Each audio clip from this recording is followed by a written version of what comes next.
The massive ship called Harmony's Edge drifted through the void between stars, its hull gleaming with the symbols of 1,000 different worlds.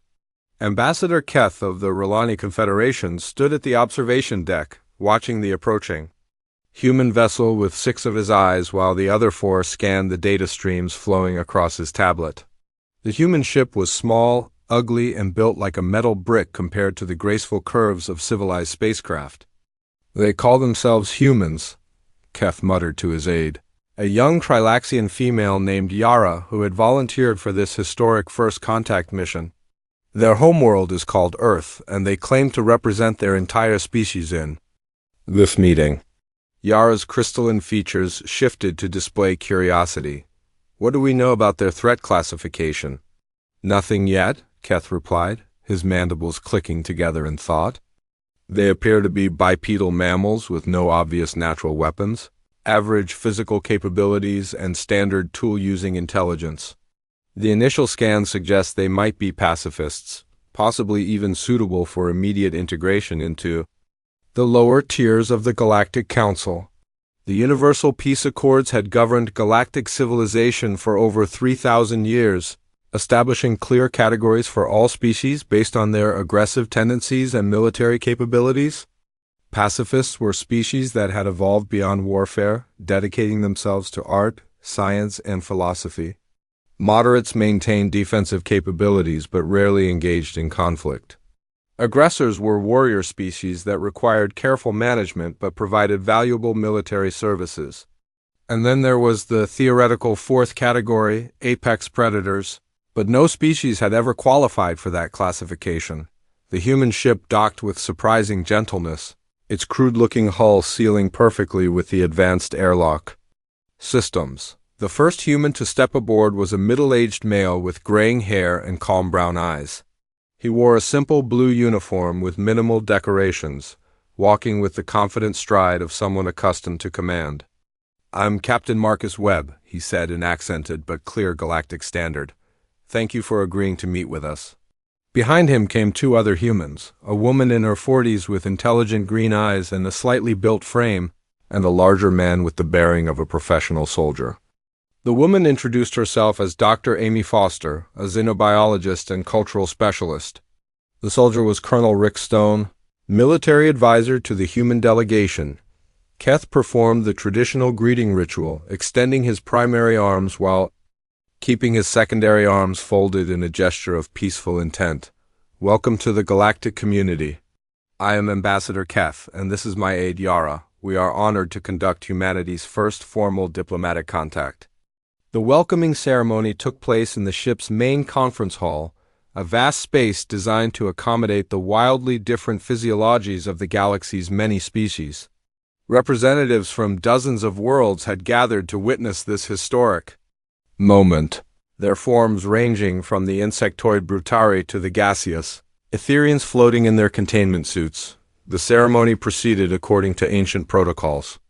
Each species presented gifts representing their culture and capabilities. The Trilaxians offered crystalline art forms that sang with harmonious frequencies. The Sarn presented weapons forged from materials found only in the heart of dying stars. The collective of Zephyr demonstrated their unity by having 50 representatives speak in perfect unison. When humanity's turn came, Dr. Foster stepped forward carrying a simple wooden box. Inside were 3 items: a book of poetry written in dozens of human languages, a small sculpture carved from earthstone, and a recording device containing what she called the sounds of home, wind through trees, ocean waves, and children. Laughing, "We bring gifts that represent who we are," she said quietly. "We are storytellers, creators, and above all we are survivors." The gathered species murmured politely, though many seemed unimpressed by the simple offerings. The Brutari delegation, led by a massive warrior named Garen, chittered among themselves in what sounded like dismissive laughter. Garen rose to his full height, nearly 3 meters tall, his natural armor plates gleaming under the conference hall lights. "The Brutari are curious about humanity's capabilities," he announced, his voice carrying the edge of a challenge. "Perhaps the humans would honor us with a demonstration of their combat prowess." A hush fell over the assembly. Combat demonstrations were not unusual during first contact ceremonies, but they were typically used to establish proper hierarchies and prevent future misunderstandings. Most species sent their strongest warriors to represent their military capabilities. Captain Webb consulted briefly with his companions, then nodded to the Brutari warrior. "We accept your challenge, but we ask that the demonstration be conducted according to your customs." Garan's mandibles spread in what might have been a smile. "Excellent. I will face your strongest warrior in single combat. The match ends when one participant yields or is rendered unconscious." The conference hall's central area was quickly converted into a combat arena with force fields activated to protect the spectators. Garan entered the ring, his natural weapons gleaming as he performed intimidating warm-up exercises that demonstrated his species' incredible speed and strength. The assembled species waited expectantly for humanity's champion to emerge. They expected to see the large soldier, Colonel Stone, or perhaps Captain Webb himself. Instead, Dr. Foster stepped into the arena. The silence that followed was profound. The slight woman looked impossibly fragile next to the armored alien warrior. Many species began to whisper among themselves, wondering if the humans had misunderstood the nature of the challenge. "Are you certain about this?" Keth asked Captain Webb quietly. "Dr. Foster volunteered," Webb replied simply. "She's the most qualified person for this particular demonstration."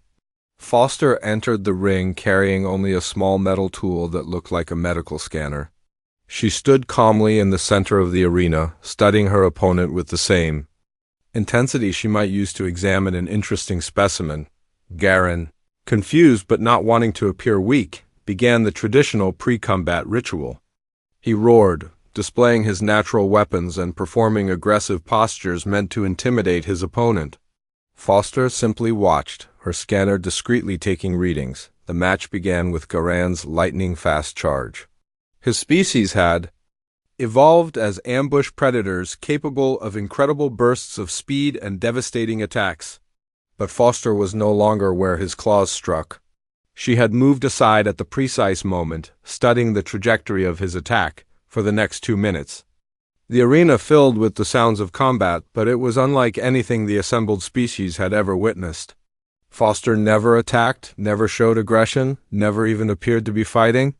She simply observed, measured, and moved with minimal effort to avoid each assault. Then she acted, 3 precise strikes to specific points on Garan's armor, each one guided by the readings from her scanner. The first strike hit a nerve cluster that caused his left arm to go numb. The second targeted a balance point that sent him stumbling.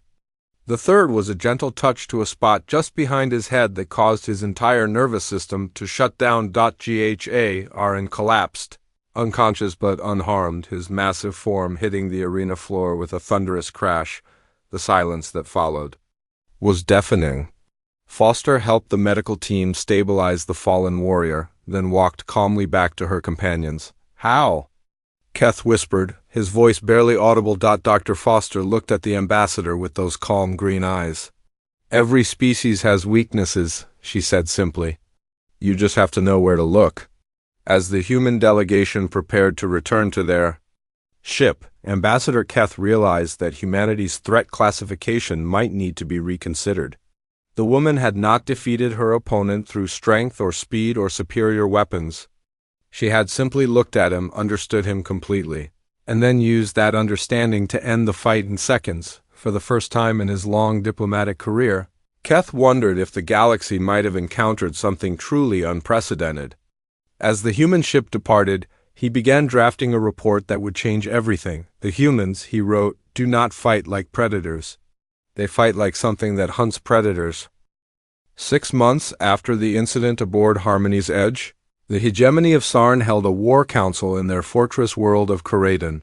War Commander Thek stood before a holographic display showing the human colony of New Terra, a small world on the edge of human space that seemed perfect for their purposes. "The humans embarrassed the Brutari," Thek growled to his pack leaders, his scarred muzzle twisted in contempt. "But the Brutari are ambush hunters, not true warriors. We are different. We are the pack, the hunt, the kill. We will show the galaxy what happens when prey forgets its place. The Sarn had dominated their sector of space for 3,000 years.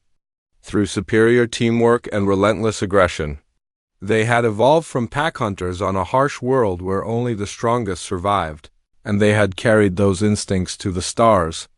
Their military doctrine was simple: overwhelm the enemy with superior numbers, coordinate perfectly as a pack, and never retreat until the prey was dead. New Terra was chosen because it was isolated, lightly defended, and home to only 50,000 human colonists. The Sarn expected to take the world in a matter of days, establishing human weakness for the galaxy to witness. The attack began exactly as planned. The X-Fleet emerged from hyperspace in perfect formation, their sleek warships moving like predators closing in on wounded prey. The human orbital defenses were pathetic compared to Sarn technology. Consisting of only a few automated platforms and a single aging frigate, the space battle lasted less than an hour. Human ships exploded in brilliant flashes as Sarn plasma. Weapons tore through their inferior armor. The surviving human vessels fled toward the planet's surface, pursued by Sarn fighters that harried them like wolves chasing deer. The ground invasion proceeded with typical Sarn efficiency.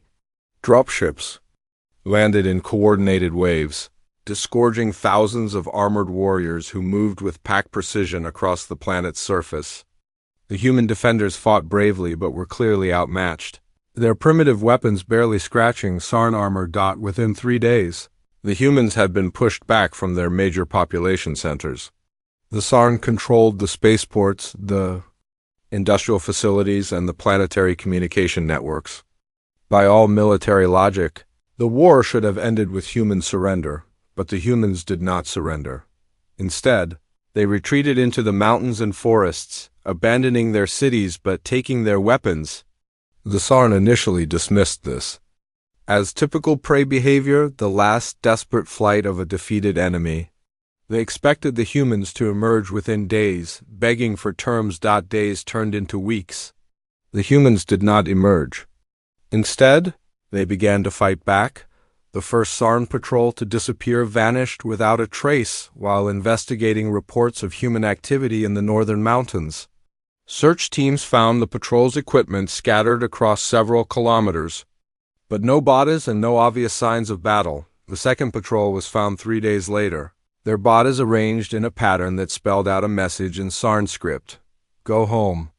They increased security and began systematic sweeps of the human hiding places.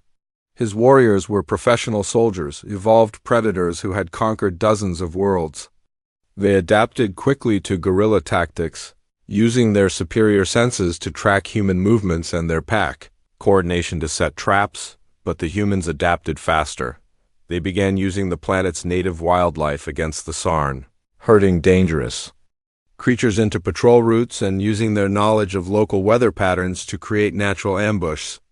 They turned the Sarn's superior hearing against them by broadcasting false sounds in the night, leading entire squads into carefully prepared kill zones. The war entered its 3rd month with the Sarn still holding the major population centers, but unable to eliminate the human resistance. The casualties were mounting, not from major battles, but from the constant attrition of disappeared patrols, sabotaged equipment, and psychological warfare that was beginning to affect his warriors. Morale: "They fight like vermin," one of his pack leaders complained during a strategy meeting. "They strike from hiding, then vanish before we can respond. There is no honor in this." Vex's response was to increase the pressure. He brought in specialized hunter-killer teams, elite Sarn units trained to track and eliminate the most dangerous prey. These warriors were the best of the best, veterans of 100 campaigns who had never failed to complete their missions. The hunter-killer teams lasted 2 weeks before the humans destroyed them all. The breakthrough came when a wounded Sarn warrior was found by a human patrol. Instead of killing him, they treated his injuries and released him with another message: "This is your world now. You can keep it, but you will never stop fighting for it." The warriors' report of human mercy confused the Sarn leadership, but it was the second part of the message that truly disturbed them.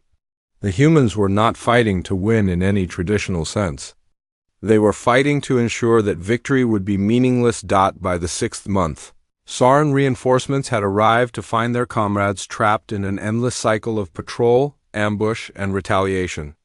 The humans had turned the entire planet into a weapon, using everything from the weather to the wildlife to the very geography against the occupying forces. The psychological impact was devastating. Sarn warriors who had never known defeat began to crack under the constant pressure. They jumped at shadows, fired at phantom targets, and began to fear the very darkness that had once been their ally. The humans, meanwhile, seemed to grow stronger.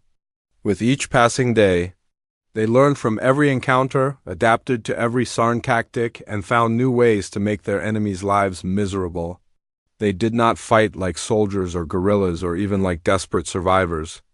They fought like a force of nature, inevitable and unstoppable. The end came not with a great battle, but with a simple realization. War Commander Thek sat in his command bunker, studying casualty reports and replacement requests. When he finally understood what was happening, the humans were not trying to win. They were trying to make sure that the Sarn could never afford to win. Every day the occupation continued. More Sarn warriors died. Every week that passed, more resources were consumed. Every month that went by, more of the Sarn military machine was tied up in this endless, grinding conflict. The humans had turned warfare into a war of attrition, but they had advantages the Sarn had never encountered. They knew the terrain perfectly, they had the support of the local population, and most importantly, they had something the Sarn did not. They were fighting for their home. The evacuation began quietly, with the Sarn command claiming they were rotating troops and consolidating positions. But the human resistance knew better. They watched from the mountains as Sarn dropships lifted off, carrying away warriors who had once seemed invincible. The last Sarn ship left New Terra after 8 months of occupation, carrying War Commander Thek and the survivors of his once proud fleet. The humans had not defeated them in battle. They had simply outlasted them, outfought them, and outlasted them until the cost of victory became too high to bear. The news of the Sarn withdrawal spread through the galaxy like wildfire. For the first time in recorded history, a major military power had abandoned a successful conquest not because they were defeated, but because they could not afford to keep fighting. In the ruins of New Terra's capital city, the human survivors emerged from their hiding places and began the work of rebuilding. They had lost much during the occupation, but they had gained something more valuable. They had shown the galaxy that humanity could not be conquered. The lesson was simple, but terrifying. Humans did not fight until they won. They fought until their enemies gave up trying to beat them. Ambassador Keth received the reports from New Terra with growing unease. The humans had not demonstrated superior technology or overwhelming force. They had demonstrated something far more dangerous, the absolute refusal to accept defeat. As he updated humanity's threat classification in the Galactic database, Keth wondered if the galaxy truly understood what it had encountered. The humans were not just another species with military capabilities.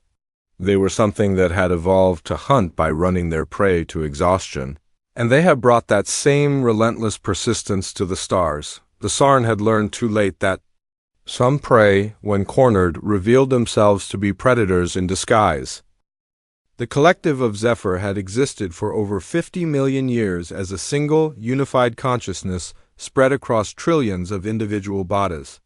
They had never known defeat because they had never encountered an enemy that could match their sheer numbers and perfect coordination. When the news of the Sarn withdrawal reached their core worlds, the collective decided that humanity required a different approach. Primary node 77 Alpha floated in the vast biomechanical chambers of the collective central command ship, its consciousness connected to every unit in their massive fleet. The individual that had once been called 77 Alpha no longer existed as a separate entity, having merged with the collective decades ago to become part of something greater. The humans have demonstrated resistance to conventional military approaches. The collective spoke through 77 Alpha, its voice harmonizing with millions of others. But they are still an individual-based species limited by their inability to achieve true unity. We will demonstrate the futility of individual will against collective purpose. The collective strategy was elegant in its simplicity. Instead of attacking human worlds directly, they would systematically consume every resource in human space. Asteroid belts would be harvested, gas giants stripped of their atmospheres, and dead worlds broken down into raw materials. The humans would be forced to surrender not through military defeat, but through the simple reality that they would have nothing left to fight with. The campaign began. Simultaneously across 17 star systems, collective harvester ships, each the size of a small moon, descended upon asteroid belts and began the methodical process of converting rock and metal into more ships, more weapons, and more collective units. The process was beautiful in its efficiency, turning dead matter into living purpose. Human response was swift but futile. Their small fleets engaged the collective scout ships, winning individual battles but failing to slow the overall harvesting operation.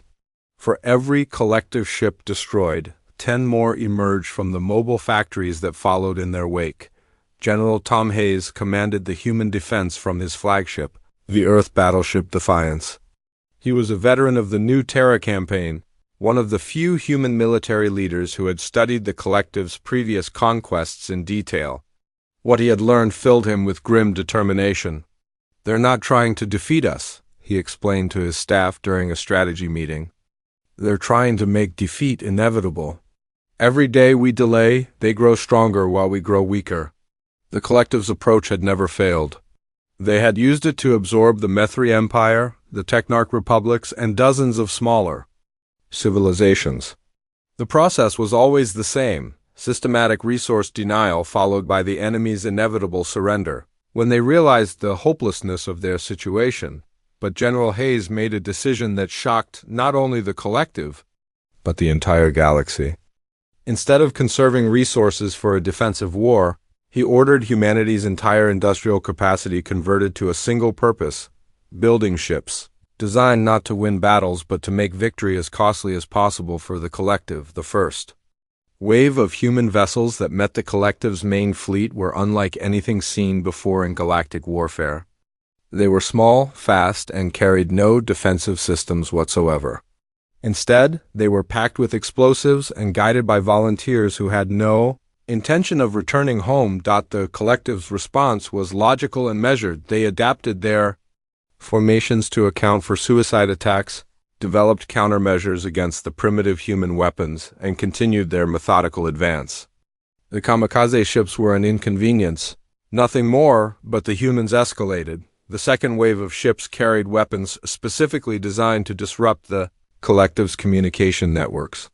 Human scientists had discovered that the collective's unity depended on constant quantum communication between individual units.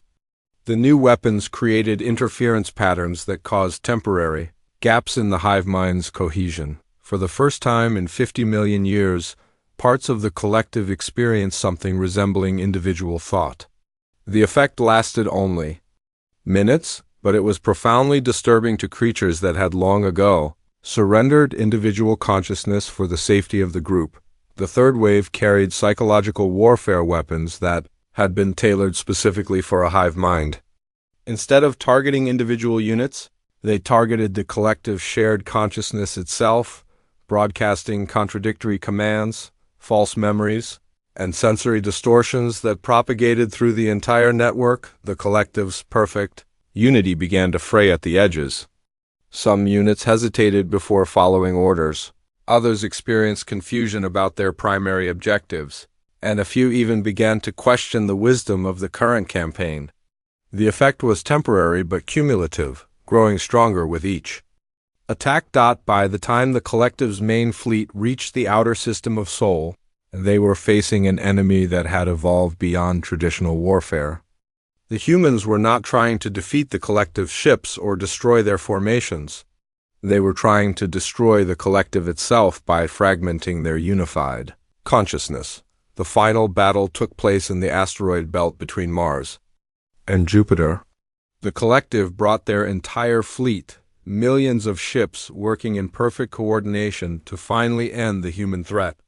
The humans met them with a fraction of their numbers, but every human ship was crewed by volunteers who understood that they were fighting not just for their species, but for the very concept of individual consciousness. The battle was unlike anything in galactic history. Instead of traditional ship-to-ship combat, it became a contest between unity and chaos, between the collective's perfect coordination and humanity's determined disruption of that coordination. Human ships dove into the heart of the collective formations, targeting not the largest ships but the communication nodes that kept the hive mind functioning. They sacrificed 10 vessels to destroy one collective ship, but they chose their target so precisely that each victory cascaded through the network, creating confusion and uncertainty where none had existed before. The collective's queen ships, massive vessels that served as primary communication hubs, became the focus of desperate human attacks. Entire squadrons of human fighters threw themselves at these vessels, their pilots knowing that each successful strike would create chaos throughout the entire local network. The breakthrough came when a human pilot named Rachel Cross managed to crash her damaged fighter into the primary communication array of the collective's flagship. The explosion severed the connection between the fleet's command structure and over 3 million individual units for the first time in their existence. Those 3 million collective units experienced true individual thought. The shock was so profound that many of them simply stopped functioning, their consciousness unable to cope with the sudden isolation from the hive mind. The effects spread through the fleet like a virus. As more communication nodes were destroyed, more units were forced into individual consciousness, creating a feedback loop that threatened to tear the collective apart from within. The collective's response was swift and brutal. They began destroying their own damaged ships to prevent the spread of individual consciousness, sacrificing millions of units to preserve the unity of the whole. But the damage was done. The perfect coordination that had made them invincible was shattered. Replaced by uncertainty and fear, the battle ended not with humanity's victory, but with the collective's strategic withdrawal. They possessed the raw strength to eventually overwhelm the human defenses, but the cost would be the destruction of everything that made them the collective. They would win the war but lose themselves in the process. As the collective fleet retreated to their home systems, they carried with them something they had never experienced before: doubt. The humans had shown them that unity was not invincible, that even the most perfect coordination could be disrupted by determined individual action. General Hayes watched the enemy departure from the bridge of his flagship, surrounded by the wreckage of both fleets. The humans had lost more ships than they could afford, but they had achieved something unprecedented. They had forced the galaxy's most successful conquerors to retreat not through superior force but through the simple refusal to be absorbed. The news of the collective's withdrawal sent shockwaves through the galactic community. 3 major powers had now failed to defeat humanity, each using their species' greatest strength. The Brutari had been out-hot, the Sarn had been outlasted, and the collective had been out-adapted. Ambassador Keth received the reports from Sol with growing alarm. The humans had not simply won another victory. They had demonstrated something that challenged the very foundation of galactic civilization, the idea that individual consciousness was inferior to collective action. As he prepared his latest report on humanity's threat classification, Keth realized that the galaxy might be dealing with something unprecedented. That humans did not just fight their enemies. They fought the very concepts that made their enemies what they were. The collective's defeat was not just a military failure. It was an existential crisis that would reshape their entire civilization. And the humans had caused it simply by refusing to surrender their individual will to superior numbers. The galaxy was beginning to understand that humanity's greatest weapon was not their technology or their tactics. It was their absolute refusal to become anything other than what they were, stubbornly, dangerously, irrepressibly individual. The ancient hegemony had watched 3 galactic powers fail against humanity, and Primarch Voidsinger was not amused. From the crystalline throne room of the Eternal Citadel, The ancient being contemplated a threat that had grown beyond acceptable parameters.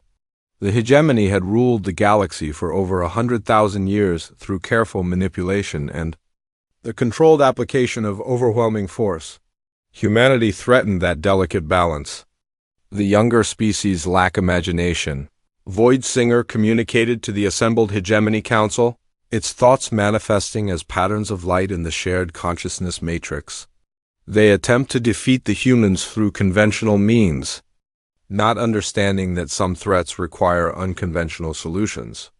The ancient hegemony possessed weapons that predated most galactic civilizations, artifacts of their long reign that had been carefully preserved against the day when they might be needed.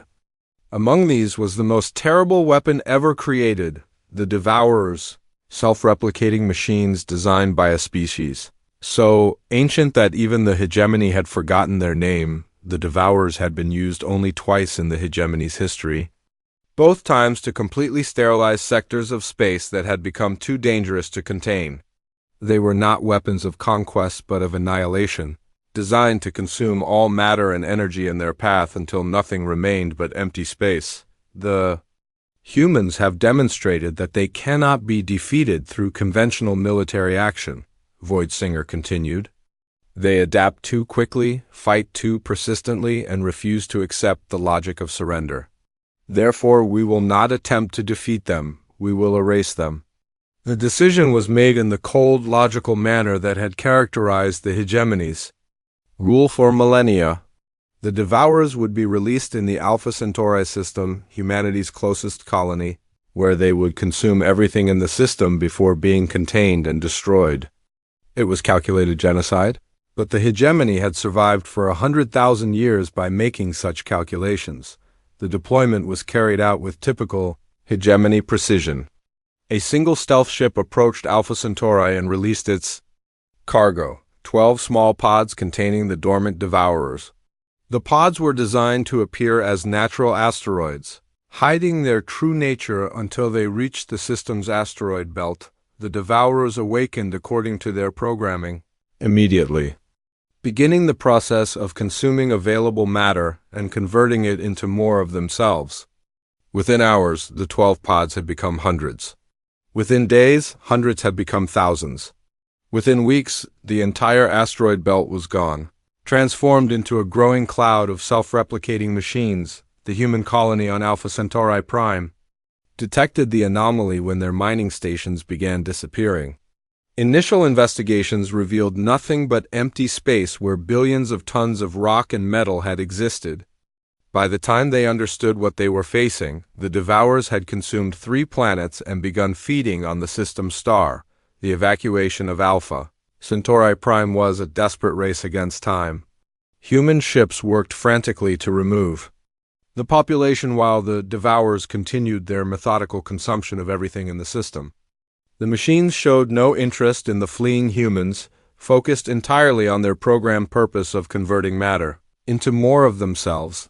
The system's star began to dim as the Devourers fed on its outer layers, drawing energy and matter to fuel their endless reproduction.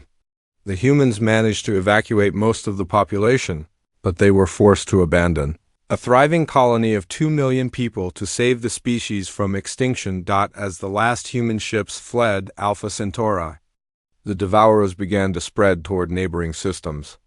The ancient hegemony had calculated their expansion rate precisely, planning to activate containment protocols before the machines could spread beyond the target zone, but the Devourers encountered something unexpected, human ships waiting for them in the void between stars. Engineer Kate Phillips had spent months studying the Devourer technology through long-range sensors, analyzing their behavior patterns and energy signatures. She had discovered something that the ancient hegemony had either forgotten or never known. The Devourers were not just machines, they were programmable machines. They're following instructions, she explained to the assembled human fleet commanders via secure communication.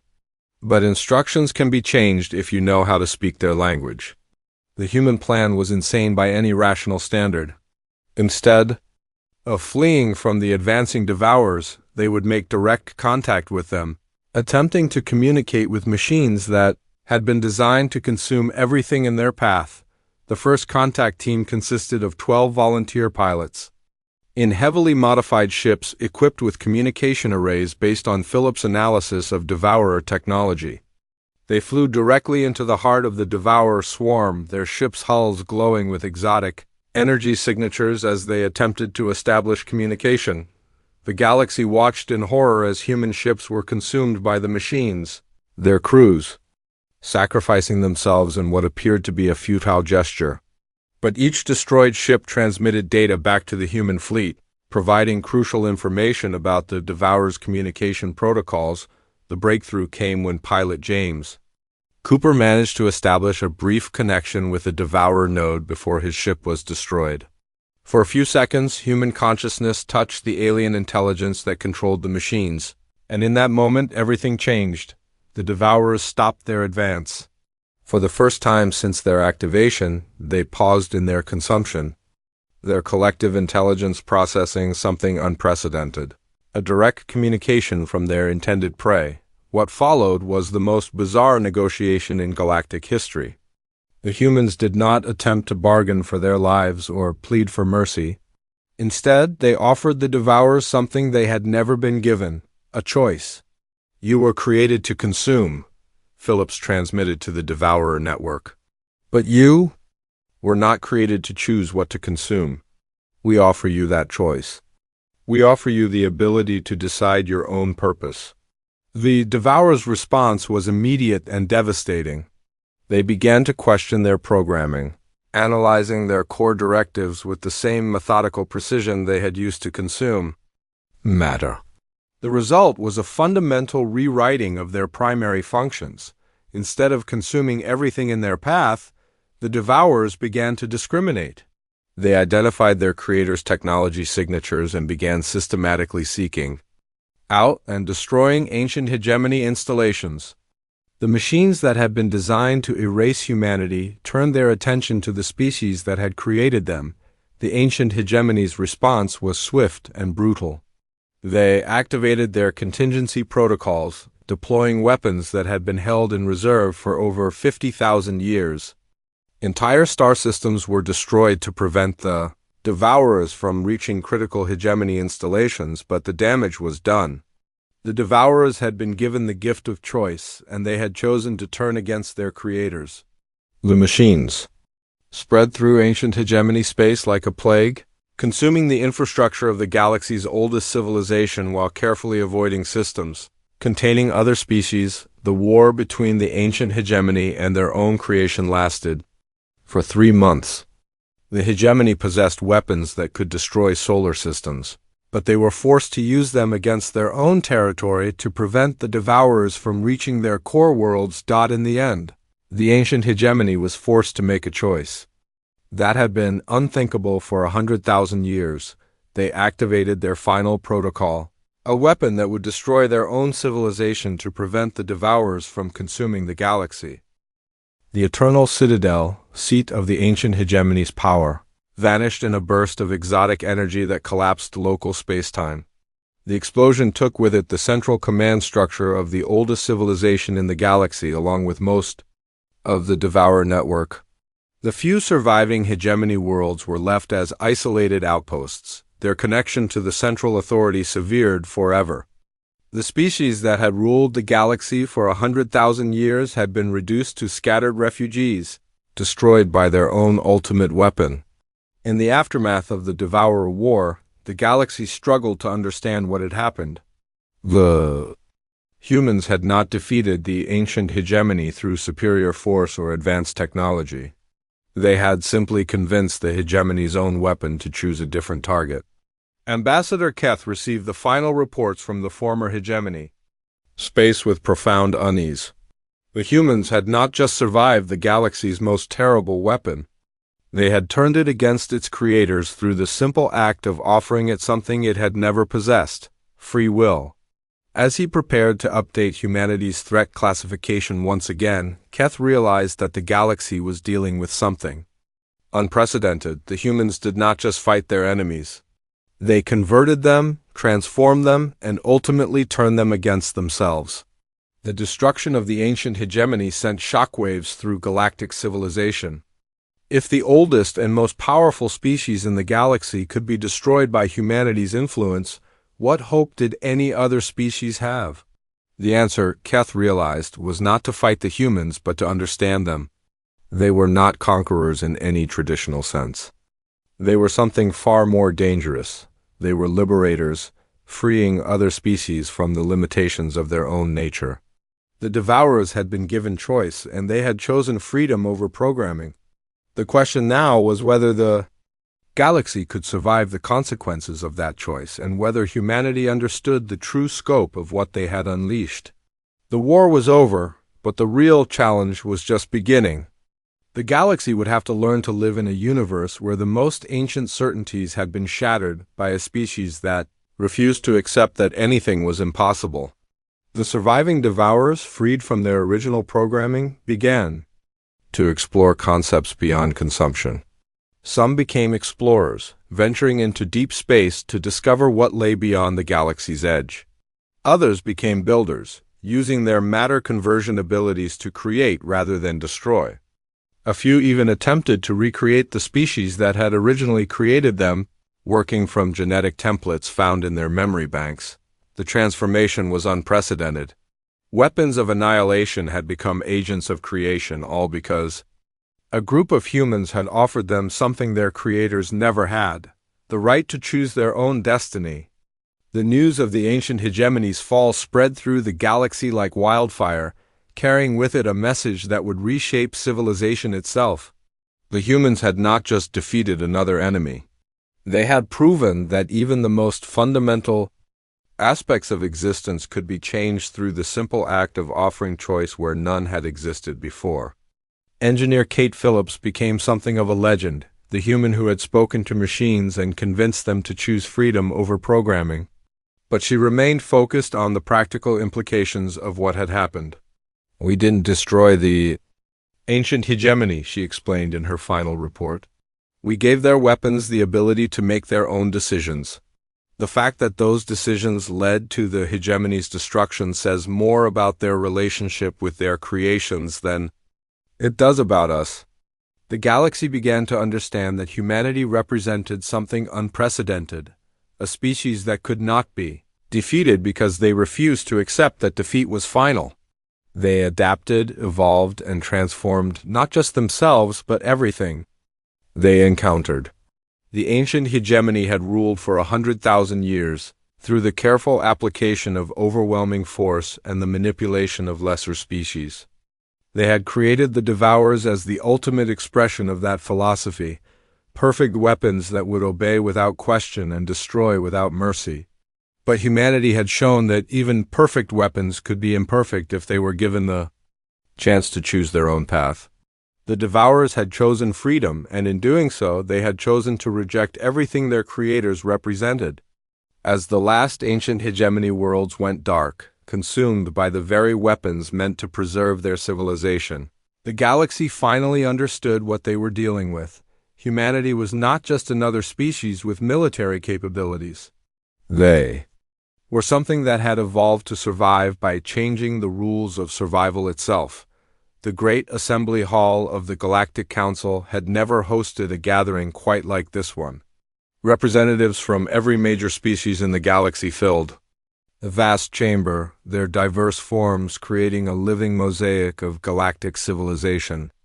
But today, all eyes were focused on the human delegation seated at the center of the hall. Ambassador Keth stood at the podium, his 6 eyes scanning the assembled representatives as he prepared to deliver the most important speech of his career.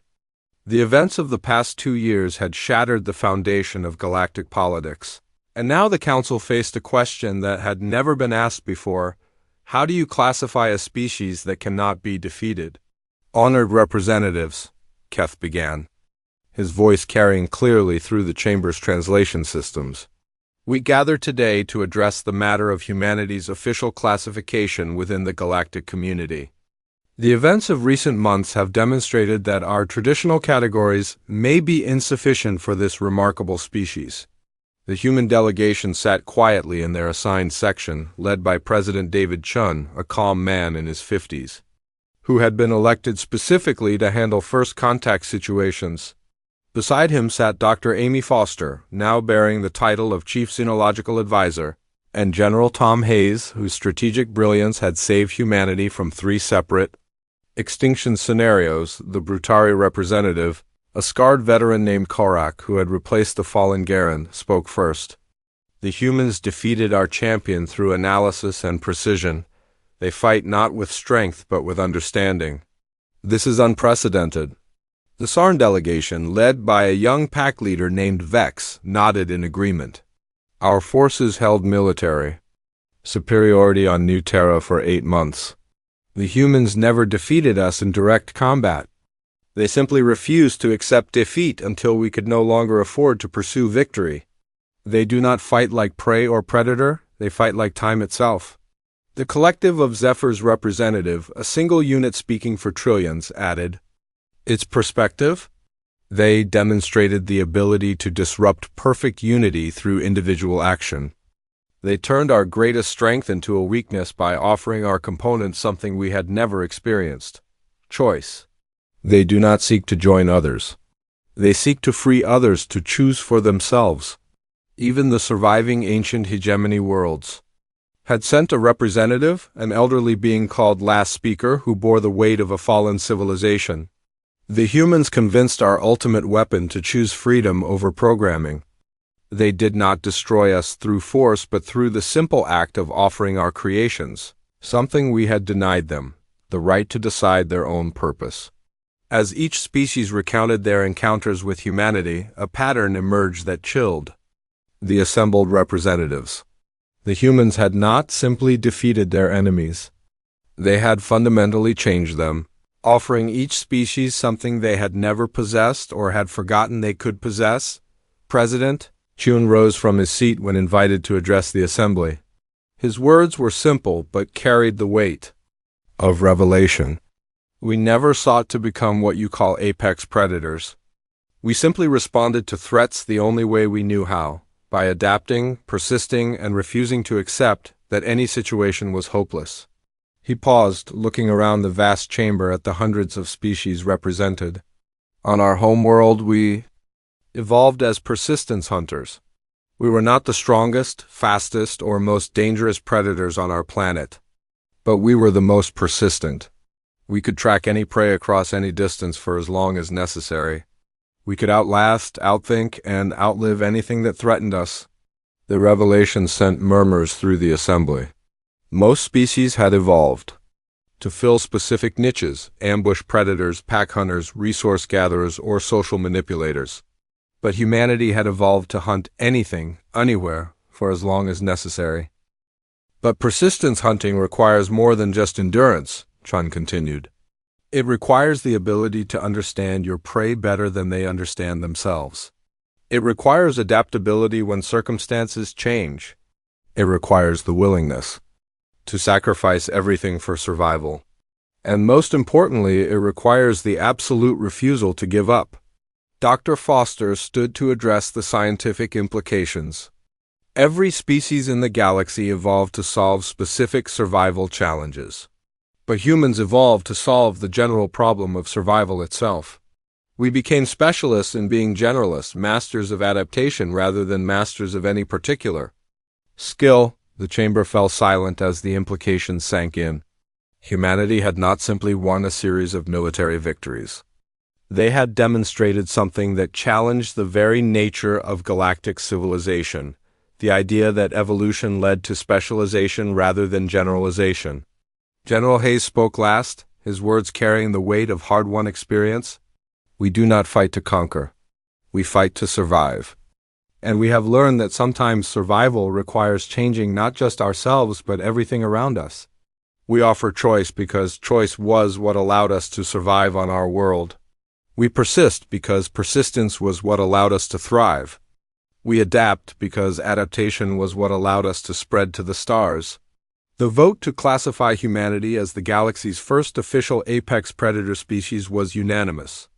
The Terran Accords were signed that day, granting humans special status within the galactic community in exchange for their protection of weaker species and their commitment to use their abilities only in defense of galactic peace. But the real significance of the Accords lay not in their political implications, but in their recognition of a new category of existence.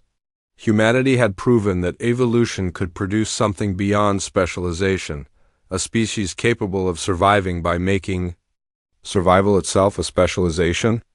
As the ceremony concluded and the representatives began to depart, Ambassador Keth reflected on the changes that humanity had brought to the galaxy. The Brutari were learning to fight with their minds as well as their claws. The Sarn were discovering that honor could exist in strategic withdrawal. The collective was exploring the concept of individual choice within unity. Even the surviving hegemony worlds were beginning to question their relationship with their own creations. Humanity had not conquered the galaxy. They had liberated it from the limitations of its own nature. The celebration was interrupted by an urgent communication from the galaxy's deep space monitoring stations. The massive screens in the assembly hall flickered to life, showing sensor readings from beyond the galactic rim. "Incoming transmission from Deep Space Station Omega," the technician announced. "They're detecting massive energy signatures approaching from intergalactic space." The screen showed a fleet of vessels unlike anything in the galactic database. They were vast, dark ships that seemed to absorb light rather than reflect it, and they numbered in the millions. Behind them came something even more terrifying, entire star systems going dark as something consumed them completely. "The Void." "Collective," whispered last speaker, the ancient hegemony representative. "We had hoped they were only legend." The data streams painted a picture of unimaginable destruction. The approaching fleet belonged to a species that had consumed entire galaxies, leaving nothing but empty space in their wake. They were not conquerors or destroyers in any conventional sense. They were existence itself refusing to exist. The assembled species turned to their human allies with a mixture of fear and hope. They had witnessed humanity's ability to turn any enemy's strength into weakness, to find victory in impossible circumstances, and to offer choice where none had existed before. President Chun studied the incoming data for several minutes before responding. His words were simple but carried the weight of absolute certainty. "We'll need volunteers." The response was immediate. Every species in the galaxy, from the mightiest warriors to the most peaceful philosophers, stepped forward to offer their service. They had learned that humanity's greatest strength was not their individual capabilities, but their ability to inspire others to transcend their own limitations. As the fleets began to mobilize for humanity's greatest challenge yet, Ambassador Keth realized that the galaxy had found something more valuable than peace or prosperity. They had found purpose. The humans had taught them that survival was not about being the strongest or fastest or most numerous. Survival was about refusing to accept that any challenge was insurmountable, any enemy was unbeatable, or any situation was hopeless. The Void Collective was approaching, bringing with them the end of existence itself. But they were about to encounter something they had never faced before, a galaxy that had learned to fight like humans. The hunt was about to begin, and for the first time in cosmic history, the prey had become the predators.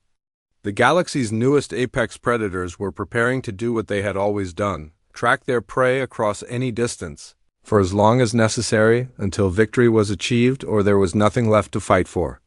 The age of human ascendancy had begun, not through conquest, but through the simple act of teaching the galaxy that anything was possible if you refused to give up.